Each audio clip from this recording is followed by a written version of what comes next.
Assalomu alaykum akalar. Bu Malibu'ni Hadovoy olib qo'yganmiz. Hadovoyda hammasi bo'lgan, padushka, orqalar, rezinkalar, amortizator hech balosi qolmadi. Full Hadovoy bo'ldi. Bunda bitta muammo bo'ldi. Buni hozir Qurbon tushuntirib beradi. Akalar assalomu alaykum. Bu Malibu Amerikanka ekan. Bunda kalotka topilishi muammo bo'ldi. Kalotkasi $150 turar ekan. Buni nima qildik biz?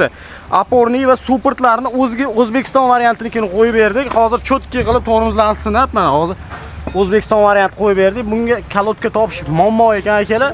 Shunaqa kalotkasi topilmaydigan xizmatlarni ham cho'tki qilib Profmasterga olib kelsanglar, ishinglarni zo'r qilib bitkazib beramiz akalar. Polniy Hadovoyni cho'tki qilib berdik bu mashinani. Iloji yo'q narsani o'zi yo'q. Profmasterda hamma narsani ilojini qilib beramiz. Xudo xolasa harakatdamiz. Nima ish bo'lsa yo'q demaymiz. Qo'ldan kelgancha qilib beramiz. Perdelik ishlarni o'zimiz qilamiz. Hammasini olib kelaverasizda, zo'r qilib beramiz. Bu bizda tema nimadan boshlangan? Biz Damazlarni Polniy Aporniy super sistemaga o'tkazyapmiz. O'shaning uchun olib kelaverasizlar, ishonchli, hammasiga garantiya beramiz akalar. Damas akalar, mana shuni Damasga qo'yib yuboraylikmi? Nima deysizlar? Bu kattaligini qarang buni. Voh, vafshi. Tema bo'lib ketadi-yu, tema. Tormoz bosganingizda